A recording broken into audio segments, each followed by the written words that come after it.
Hello दोस्तों, स्वागत है आपका आपके अपने यूट्यूब चैनल पर।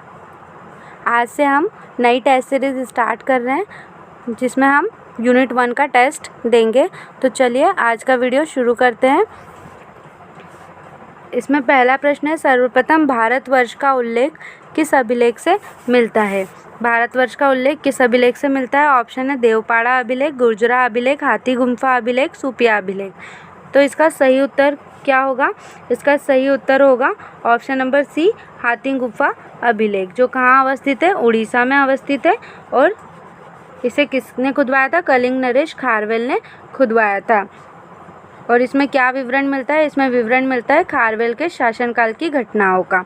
तो ये आप याद रखिएगा। सबसे प्राचीन वेद कौन सा है? ऑप्शन ऋग्वेद, यजुर्वेद, अथर्ववेद, सामवेद। तो सभी जानते हैं सबसे प्राचीन वेद कौन सा है? ऋग्वेद सबसे प्राचीन वेद है। और इसके संकलनकर्ता कौन है? महर्षि कृष्ण द्वैपायन वेदव्यास जी है। और इसमें प्रमुख उपदेश है वसुदेव कुटुंबकम का। अगला प्रश्न है, यज्ञों के प्रदर्शन से संबंधित मंत्रों का संग्रह किस ग्रंथ में है? यज्ञों से प्रदर्शन से संबंधित मंत्रों का संग्रह किस ग्रंथ में है? तो इसका सही उत्तर है ऑप्शन नंबर सी, यजुर्वेद। इसका सही उत्तर क्या होगा? ऑप्शन नंबर सी, यजुर्वेद, जिसमें यज्ञों के प्रदर्शन से संबंधित मंत्रों का संग्रह है। और इसके पाठकर्ता को क्या कहा जाता है? अध्वर्य। क्या कहा जाता है? अध्वर्य कहा जाता है। अगला प्रश्न है,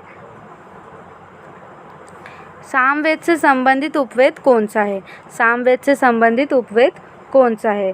तो इसका ऑप्शन है शिल्पवेद, धनुर्वेद, गंधर्ववेद, आयुर्वेद।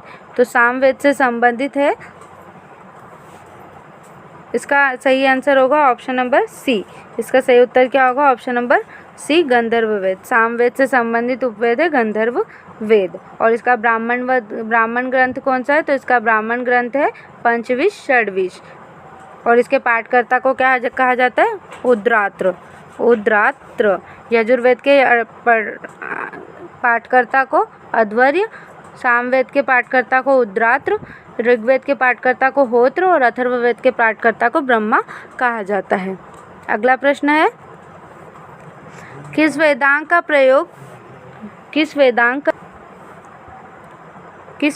प्रयोग शब्दों की उत्पत्ति और निर्वचन बतलाने के लिए किया जाता है? ऑप्शन है शिक्षा, कल्प, व्याकरण, निरुक्त। तो इसका सही उत्तर क्या होगा? इसका सही उत्तर होगा option number D, Nirukta. Option number D, Nirukta, जिसमें क्या होता है? भाषा विज्ञान का वर्णन होता है। शिक्षा का संबंध किससे होता है? शुद्ध उच्चारण शास्त्र से। कल्प का संबंध होता है कर्मकांडीय विधि से। व्याकरण का संबंध होता है शब्दों की उत्पत्ति से। तो इसका सही उत्तर ऑप्शन नंबर डी है। इसका सही आंसर होगा ऑप्शन नंबर ए। इसका सही आंसर क्या होगा? ऑप्शन नंबर ए होगा। यहाँ पर प्रश्न पूछा था शब्दों की उत्पत्ति, तो इसका सही उत्तर है ऑप्शन नंबर सी। सत्यमेव जयते वाक्य का वर्णन किस उपनिषद में मिलता है? केनोपनिषद, मुंडकोपनिषद, कठोपनिषद और प्रश्नोपनिषद। तो सत्यमेव का वर्णन मिलता है हमको बी, मुंडको उपनिषद में। किसमें मिलता है? मुंडको उपनिषद में मिलता है। इसके साथ साथ हमको मुंडको उपनिषद में और क्या क्या वर्णन मिलता है सत्यमेव जयते के अलावा? तो सत्यमेव जयते के अलावा द्वैतवाद का वाक्य, आत्मा परमात्मा सुंदर अपि, ये वर्णन मिलता है। अनेकता में एकता का समन्वय का वर्णन हमको मुंडको उपनिषद से मिलता है। अगला प्रश्न है, वैदिक साहित्य में अनुष्ठान बलिदान समारोह के ग्रंथ से संबंधित पाठा को क्या कहा जाता है? वैदिक साहित्य में अनुष्ठान बलिदान समारोह के ग्रंथ से संबंधित पाठा को क्या कहा जाता है? तो इसका सही उत्तर है ऑप्शन नंबर सी, आरण्यक। क्या कहा जाता है? आरण्यक कहा जाता है। वैदिक साहित्य में अनुष्ठान बलिदान समारोह के ग्रंथ से संबंधित पाठा को आरण्यक कहा जाता है। और आरण्यक क्या होते हैं? वेदों के उपभाग होते हैं जो वेदों के बाद आते हैं। अगला प्रश्न है, शतपथ ब्राह्मण का संबंध किस वेद से है? तो शतपथ ब्राह्मण का संबंध किस वेद से है? यजुर्वेद से। इसका सही उत्तर होगा ऑप्शन नंबर बी, यजुर्वेद। अगला प्रश्न है, सांख्य दर्शन के प्रणेता कौन है? तो सांख्य दर्शन के प्रणेता है महर्षि कपिल। महर्षि कपिल को सांख्य दर्शन के प्रणेता कहा जाता है। इसके साथ साथ अगर हम देखें अन्य दर्शनों की बात करें तो योग दर्शन के पतंजलि, मीमांसा दर्शन के जैमिनी, उत्तरी मीमांसा के बद्रायण, वैशेषिक दर्शन के कणाद ऋषि, न्याय दर्शन के गौतम और अद्वैतवाद के शंकराचार्य को कहा जाता है। अगला प्रश्न है, षट दर्शन में किन दर्शनों को जुड़वा दर्शन कहते हैं? षट दर्शन में किन दर्शनों को जुड़वा दर्शन कहते हैं? सांख्य दर्शन, न्याय दर्शन, वैशेषिक दर्शन और योग दर्शन। तो किन्हें जुड़वा कहा जाता है? तो इसका सही उत्तर है ऑप्शन नंबर बी। इसका सही उत्तर क्या है? Option number B. 2 और 3 मतलब न्याय दर्शन और वैशेषिक दर्शन को जुड़वा दर्शन कहा जाता है, जो बाद में जुड़ चुके थे, बाद में ये दोनों आपस में मिल चुके थे। प्रकृति 3 गुणों सख, रजस, तम से निर्मित है, यह किस दर्शन में वर्णित है? तो इसका सही उत्तर है ऑप्शन नंबर ए। इसका सही उत्तर है ऑप्शन नंबर ए। सांख्य दर्शन में सख, रजत और तम का वर्णन निर्मित है। अगला प्रश्न है अगला प्रश्न है, अष्टांग प्रणाली का वर्णन किस दर्शन में बतलाया गया है? तो इसका सही उत्तर है ऑप्शन नंबर सी। योग दर्शन में अष्टांग प्रणाली का वर्णन किया गया है। योग में 8 तरह की बात की गई है योग से रिलेटेड। सबसे प्राचीन स्मृति कौन सी है? यज्ञवल्क्य स्मृति, यम स्मृति, अत्रि स्मृति, मनु स्मृति। तो इसका सही उत्तर है ऑप्शन नंबर डी। मनु स्मृति को सबसे प्राचीन स्मृति कहा जाता है। मनु स्मृति एक धर्मशास्त्र और प्रथम मानव जाति का प्राचीन धर्मशास्त्र और प्रथम संविधान इसे माना जाता है। इसमें वर्णाश्रम धर्म को इसमें वर्णाश्रम का विवरण हमको मिलता है। अगला प्रश्न है, प्राचीन भारतीय दर्शन में प्रमुख स्मृतियों की संख्या कितनी है? प्राचीन भारतीय ग्रंथों में दर्शन में स्मृतियों की संख्या कितनी है? तो स्मृतियों की संख्या कितनी है? इसका सही उत्तर है ऑप्शन नंबर बी 18। प्रमुख स्मृतियों की संख्या कितनी है? 18 है। अगला प्रश्न है, वैदिक साहित्य में ऋत शब्द का व्यापक अर्थ क्या होता है? तो ऋत शब्द का अर्थ क्या होता है? युद्ध के नियम, सृष्टि के नियम, धर्म के नियम या कृषि के नियम। तो इसका सही उत्तर है सृष्टि के नियम। ऋत का अर्थ होता है सृष्टि के नियम, जो संतुलन के साथ विश्व व्यवस्था को एक नित्य नियम में जोड़कर रखता है। अगला प्रश्न है, वैदिक काल में सभा व समिति के संदर्भ में निम्नलिखित कथनों में से कौन सा सत्य है? सभा में गांव व समुदाय के सभी लोग सम्मिलित होते हैं। समिति में गांव के बुजुर्ग लोग सम्मिलित होते हैं। केवल एक, केवल दो, एक और दो दोनों या एक और दो दोनों असत्य है। तो इसका सही उत्तर क्या होगा? इसका सही उत्तर होगा ऑप्शन नंबर डी। इसका सही उत्तर होगा ऑप्शन नंबर डी, दोनों ही क्या है? असत्य है। सभा में श्रेष्ठ और सम्राट लोगों की संस्था होती है और समिति में सामान्य जनता का प्रतिनिधित्व होता है। अगला प्रश्न है, किस वेद में सभा व समिति को प्रजापति की 2 पुत्रियां कहा गया है? तो इसका सही उत्तर है ऑप्शन नंबर डी। अथर्ववेद में सभा और समिति को प्रजापति की 2 पुत्रियां कहा गया है। वैदिक कालीन संस्थाओं में सबसे प्राचीन संस्था कौन सी है? तो वैदिक काल में सबसे प्राचीन संस्था है विदत। विदत को प्राचीन संस्था, वैदिक काल की प्राचीन संस्था कहा जाता है, जो सभा और समिति का क्या है? मिला जुला रूप होता है। अगला प्रश्न, प्राचीन कालीन गणतंत्र प्रणाली का स्वरूप कैसा होता है? लोकतंत्रात्मक, सर्वसत्तावादी, राजतंत्रात्मक, सीमित लोकतंत्रात्मक। तो इसका सही उत्तर है ऑप्शन नंबर डी, सीमित लोकतंत्रात्मक। प्राचीन काल में गणतंत्र प्रणाली क्या होती थी? सीमित लोकतंत्रात्मक होती थी। अगला प्रश्न है, विश्व का सबसे प्राचीन गणराज्य कौन सा है? वैशाली, मिथिला, कुशीनगर, कपिलवस्तु। तो इसका सही उत्तर है ऑप्शन नंबर ए, वैशाली सबसे प्राचीन गणराज्य है। 6ठी शताब्दी ईसा पूर्व में गणतंत्रों की संख्या कितनी थी? 16, 6, 10 और 8। तो इसका सही उत्तर है ऑप्शन नंबर बी, 10 गणतंत्र। 6ठी शताब्दी में 10 गणतंत्र थे।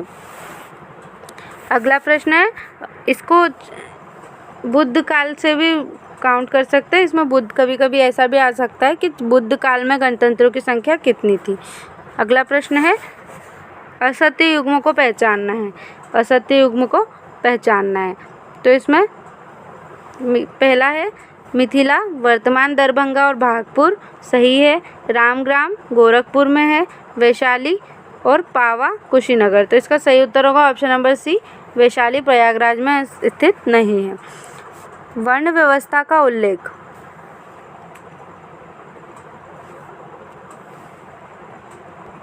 सर्वप्रथम ऋग्वेद के किस मंडल में मिलता है? तीसरे, 8वें, 9वें या 10वें? तो इसका सही उत्तर क्या होगा? इसका सही उत्तर होगा ऑप्शन नंबर डी, 10वें मंडल के पुरुष सूक्त में मिलता है। 10वें मंडल के पुरुष सूक्त में मिलता है। वैदिक काल में समाज को कितने वर्णों में विभाजित किया गया है? तो वैदिक काल में समाज को कितने वर्णों में विभक्त किया गया? 4 वर्णों में विभक्त किया गया। ब्राह्मण, क्षत्रिय, वैश्य और शूद्र। अगला प्रश्न है हिंदू परंपरा के किस पुरुषार्थ को सर्वाधिक महत्व दिया गया? तो इसका सही उत्तर है ऑप्शन नंबर ए। इसका सही उत्तर क्या होगा? ऑप्शन नंबर ए, धर्म को सर्वाधिक महत्व दिया गया। कौन से 4 पुरुषार्थ होते हैं? धर्म, अर्थ, काम और मोक्ष। हिंदू विचारधारा में मानव जीवन का सर्वोत्तम लक्ष्य किसे माना गया? मानव जीवन का सर्वोत्तम लक्ष्य किसे माना गया? तो इसका सही उत्तर है ऑप्शन नंबर डी। इसका सही उत्तर क्या होगा? मोक्ष को सर्वोत्तम लक्ष्य माना गया है। अगला प्रश्न है ऋण त्रय सिद्धांत में किस ऋण को शामिल नहीं किया गया है? किस ऋण को शामिल नहीं किया गया है? देव ऋण, ऋषि ऋण, पितृ ऋण। लोक ऋण को इसमें शामिल नहीं किया गया है। अगला प्रश्न है हिंदू धर्म संस्कारों की संख्या कितनी बताई गई है? तो हिंदू धर्म संस्कारों की संख्या कितनी है?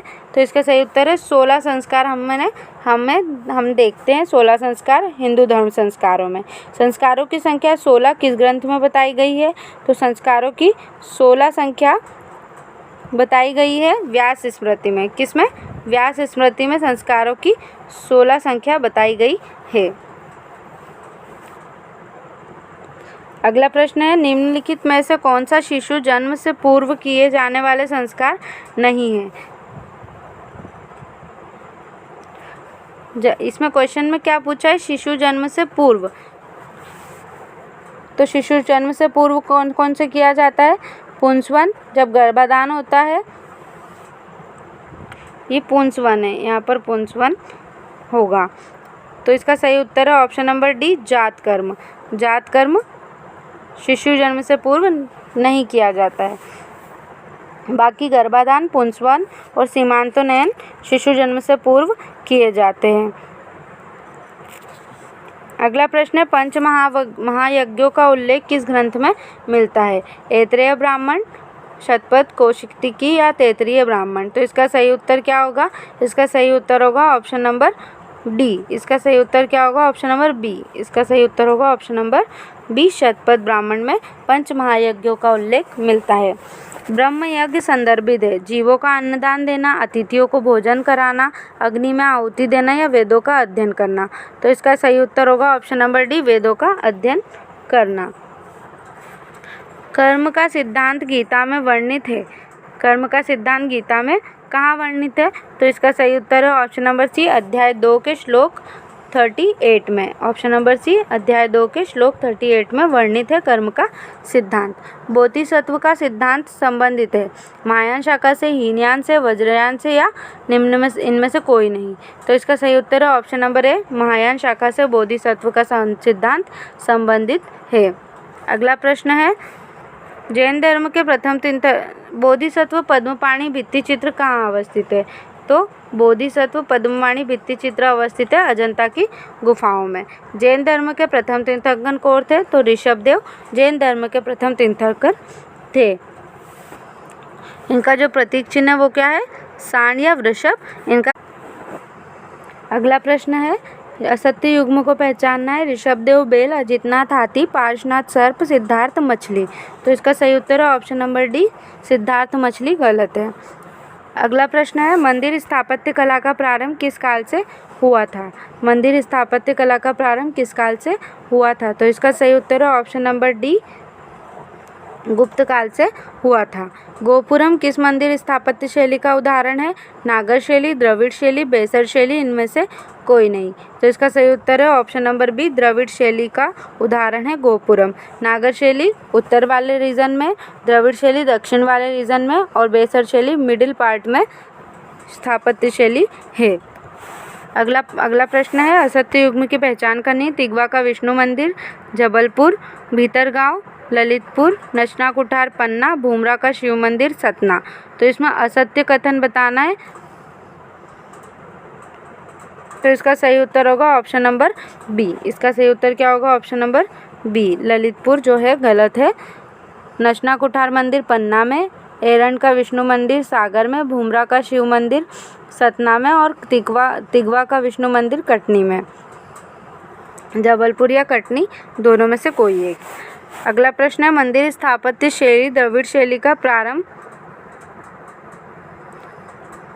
किन शासकों द्वारा किया गया? चोल, चालुक्य, पल्लव और पांड्य। तो इसका सही उत्तर क्या होगा? इसका सही उत्तर होगा ऑप्शन नंबर सी। इसका सही उत्तर है ऑप्शन नंबर सी, पल्लव। मंदिर स्थापत्य शैली द्रविड़ शैली का प्रारंभ किन शासकों द्वारा किया गया? पल्लव शासकों द्वारा किया गया। अशोक के चतुर्देश शिलालेख किस स्थान पर नहीं पाए गए? तो किस स्थान पर नहीं पाए गए? ऑप्शन नंबर डी जो है बेराट, ऑप्शन नंबर डी बेराट में नहीं पाए गए। बाकी गिरनार, कालसी और धौली में अशोक के अभिलेख पाए गए हैं। गिरनार में जूनागढ़ अभिलेख, कालसी देहरादून उत्तराखंड में स्थित और धौली पुरी उड़ीसा में स्थित है। अगला प्रश्न है, अशोक ने स्तंभ की प्रेरणा कहाँ से ली? तो अशोक ने स्तंभ की प्रेरणा ईरान के राजाओं से ली थी। मथुरा मूर्तिकला की शैली किस धर्म से संबंधित है? मथुरा मूर्तिकला की शैली किस धर्म से संबंधित है? तो ये संबंधित है बौद्ध, जैन और हिंदू तीनों धर्म से संबंधित है। अगला प्रश्न है, जोगीमारा गुफा चित्र अवस्थित है। तो जोगीमारा किस गुफा चित्र कहाँ से संबंधित है? तो इसका सही उत्तर है ऑप्शन नंबर बी, छत्तीसगढ़ से। जोगीमारा छत्तीसगढ़।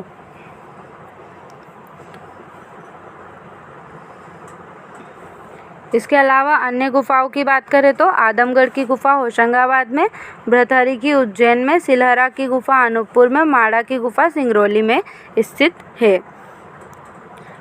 अगला प्रश्न है, बनी धनी पेंटिंग किस से संबंधित है? मेवाड़ चित्रकला, किशनगढ़ चित्रकला, डोंगरा चित्रकला या बशोली चित्रकला। तो इसका सही उत्तर होगा ऑप्शन नंबर बी, किशनगढ़ चित्रकला से संबंधित है बनी धनी पेंटिंग, जो कि अजमेर में प्रसिद्ध चित्रकला है। इसके प्रमुख चित्रकार कौन है? निहाल चंद है। अगला प्रश्न है, असत्य कथन को पहचानना है। भीमबेटका गुफा चित्र मध्य प्रदेश, सित्तन वासल गुफा चित्र गुजरात, एलोरा गुफा चित्र महाराष्ट्र, बादामी गुफा चित्र कर्नाटक। तो इसका सही उत्तर क्या होगा? इसका सही उत्तर होगा ऑप्शन नंबर बी। इसका सही उत्तर है ऑप्शन नंबर बी, सित्तन वासल गुफा चित्र कहाँ स्थित है? ये स्थित है गुजरात में। ये गलत उत्तर है।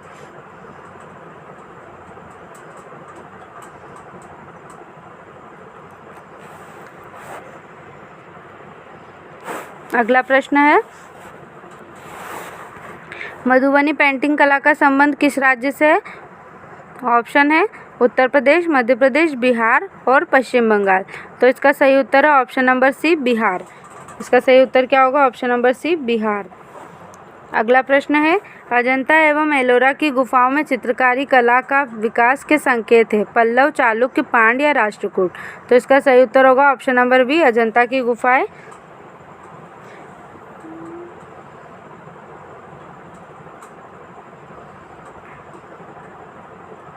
इसका सही उत्तर क्या होगा? Option number B, Chalukya.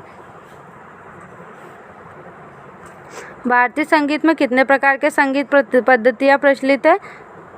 तो इसका सही उत्तर होगा ऑप्शन नंबर ए, 2 प्रकार की।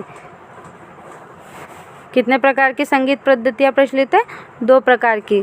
ग्वालियर घर इसमें और सही उत्तर है 2 प्रकार की। हिंदुस्तानी संगीत और कर्नाटक संगीत। अगला प्रश्न है, कर्नाटकी संगीत पद्धति को दूसरे किस नाम से जाना जाता है? तो इसे दूसरे किस नाम से जाना जाता है? दक्षिणी संगीत पद्धति के नाम से भी जाना जाता है। भाव संगीत को मुख्यतः कितने भागों में विभाजित किया गया है? तो भाव संगीत को कितने भागों में विभाजित किया गया है? इन्हें 3 भागों में विभाजित किया गया है। अगला प्रश्न है, सबसे प्राचीन संगीत सामग्री किस वेद में मिलती है? ऋग्वेद, सामवेद, यजुर्वेद, अथर्ववेद। तो इसका सही उत्तर सब जानते हैं, सामवेद में संगीत सामग्री, सबसे प्राचीन संगीत सामग्री मिलती है। अगला प्रश्न है, भारतीय संगीत में श्रुतियों की संख्या कितनी मानी गई है? तो भारतीय संगीत में 22 श्रुतियों की संख्या मानी गई है। महत्वपूर्ण श्रुतियाँ कौन सी है इसमें? षड्ज, ऋषभ, गांधार, मध्यम, पंचम, धेवत और निषाद। सारे गामा पाधा नी। अगला प्रश्न है, निम्नलिखित में से कौन हिंदुस्तानी संगीत शैली का हिस्सा नहीं है? तो इसका सही उत्तर है ऑप्शन नंबर बी। इसका सही उत्तर क्या है? ऑप्शन नंबर बी, तिल्लाना हिंदुस्तानी संगीत शैली का हिस्सा नहीं है। इसके अलावा ध्रुपद, तराना और धमार हिंदुस्तानी संगीत शैली का हिस्सा है।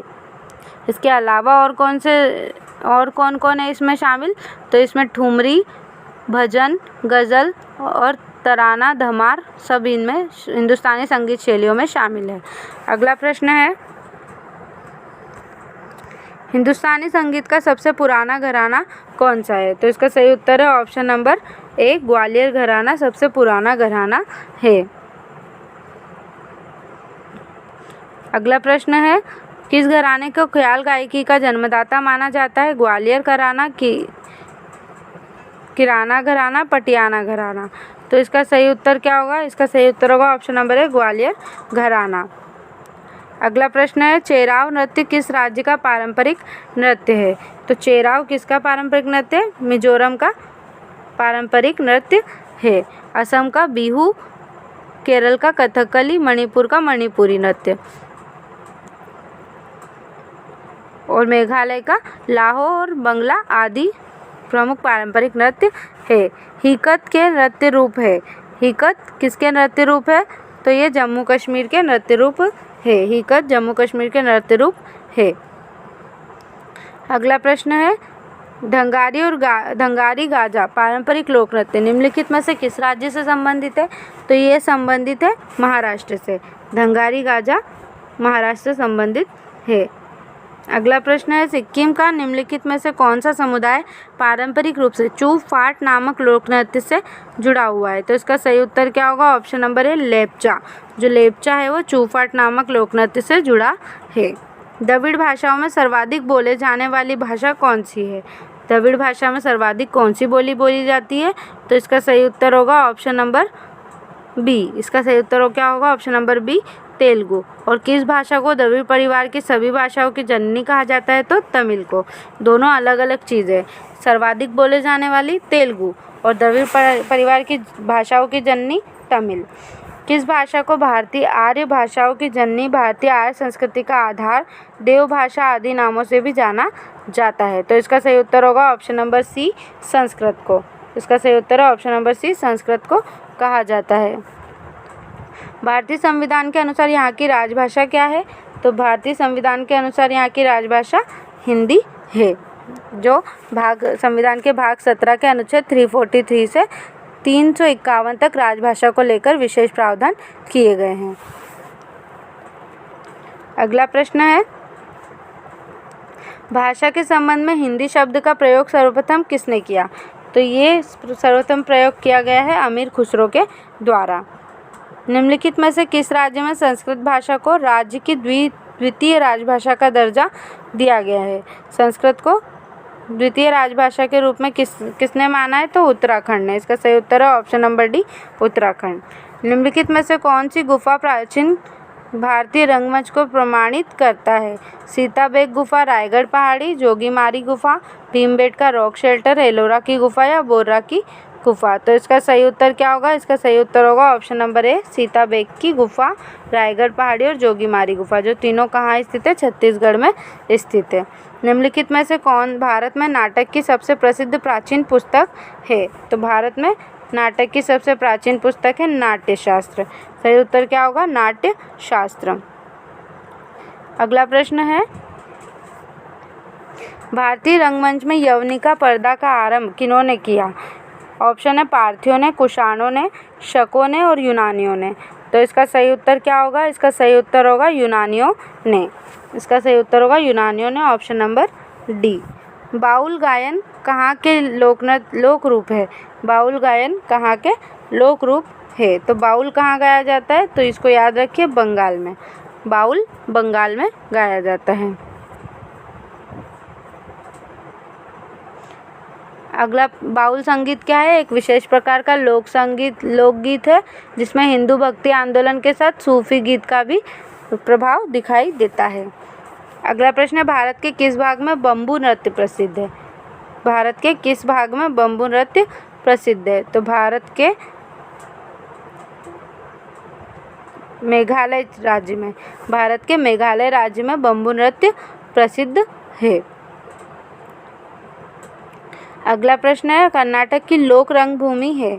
भागवत मेला, यक्षगान, भवाई, कुडियाट्टम। तो इसका सही उत्तर क्या होगा? इसका सही उत्तर होगा यक्षगान। कर्नाटक में यक्षगान किया जाता है। तमाशा संगीत नाटक का प्रसिद्ध लोक स्वरूप है और यह संबंधित है कहाँ से? महाराष्ट्र से। तमाशा महाराष्ट्र से संबंधित एक महाराष्ट्रीयन लोक कला है। अगला प्रश्न है, कठपुतली। कठपुतली किस राज्य का प्रमुख लोक नृत्य है? तो यह है राजस्थान का। इनमें से कौन सा तमिलनाडु की युद्ध कला का स्वरूप है? तमिलनाडु की युद्ध कला का कौन सा स्वरूप है? तो इसका सही उत्तर होगा सिलंबम। सिलंबम क्या है? तमिलनाडु के युद्ध कला का स्वरूप है।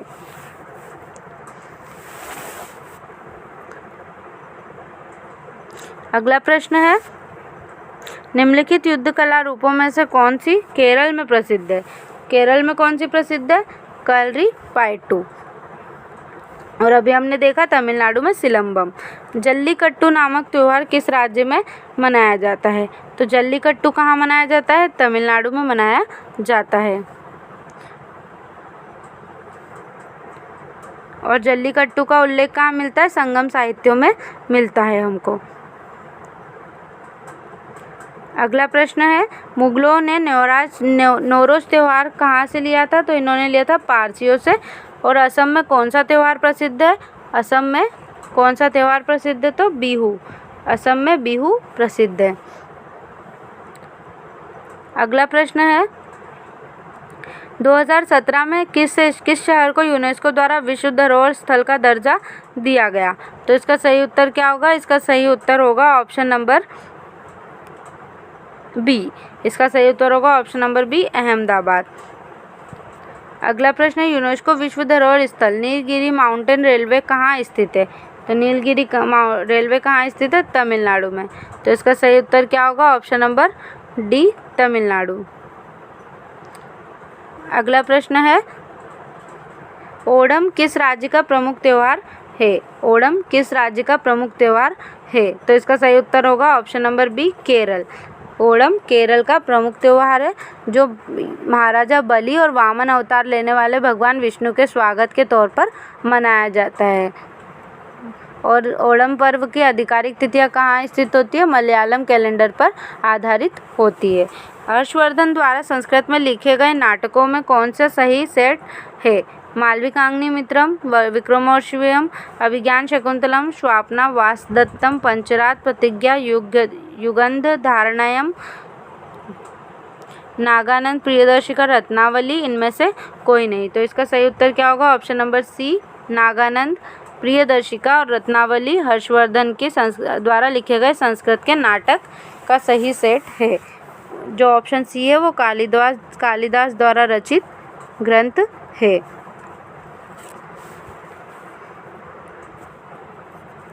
अगला प्रश्न है, यूनेस्को ने किस वर्ष में योग को अपनी अमूर्त सांस्कृतिक विरासत के रूप में सूची, विरासत सूची में शामिल किया? 2016 में योग को शामिल किया।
अगला प्रश्न है, यूनेस्को की अमूर्त सांस्कृतिक विरासत की सूची में कौन सा मेला सूचीबद्ध किया गया है? तो इसका सही आंसर होगा ऑप्शन नंबर ए, कुंभ मेला। कुंभ मेला को 2010 में सूचीबद्ध किया गया है। अगला प्रश्न है, महाकुंभ कितने वर्षों के अंतराल में होता है? तो महाकुंभ 12 वर्षों के अंतराल में होता है 4 जगह पर। राम मंदिर के प्रतिष्ठा समारोह के लिए किस देश ने मिट्टी भेजी है? तो राम मंदिर की प्रतिष्ठा समारोह में किस देश के द्वारा मिट्टी भेजी गई है? तो इसका सही उत्तर होगा ऑप्शन नंबर डी, थाईलैंड के द्वारा। अगला है खारची उत्सव। खारची उत्सव का संबंध किस राज्य से है? तो खारची उत्सव का संबंध है त्रिपुरा राज्य से। अगला है, गुजरात विजय की याद में अकबर ने किसका निर्माण करवाया? तो अकबर ने गुजरात विजय की याद में बुलंद दरवाजे का निर्माण करवाया था। अगला हमको देखना है कि निम्नलिखित कथनों में से कौन सा कथन 8वीं सदी के संत शंकराचार्य के बारे में सही नहीं है। उन्होंने भारत के क्षेत्रों में 4 धाम स्थापित किए, प्रयाग को तीर्थराज का नाम दिया, उन्होंने बौद्ध धर्म जैन धर्म के विस्तार पर रोक लगाई, उन्होंने वेदांत का प्रसार किया। तो इसका सही आंसर होगा उन्होंने प्रयाग को तीर्थराज नाम दिया, ये सत्य नहीं है। तमिल राज्यों की जानकारी का उल्लेख किस अभिलेख से मिलता है? तो किस अभिलेख से मिलता है? हाथी गुम्फा अभिलेख से मिलता है। अगला प्रश्न है,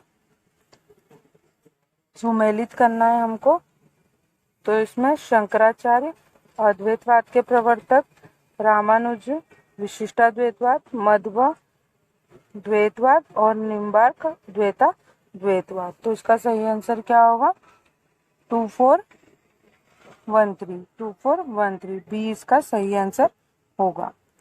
अगला प्रश्न है, शारदा पीठ, गोवर्धन पीठ, श्रृंगेरी पीठ, ज्योतिष पीठ। तो इसको सुमेलित करना है कि कौन सा कहाँ स्थित है। तो शारदा पीठ कहाँ स्थित है? द्वारका में स्थित है। गोवर्धन पीठ पुरी में, श्रृंगेरी पीठ मैसूर में और ज्योतिष पीठ बद्रीनाथ में। तो इसका सही उत्तर होगा ऑप्शन नंबर ए।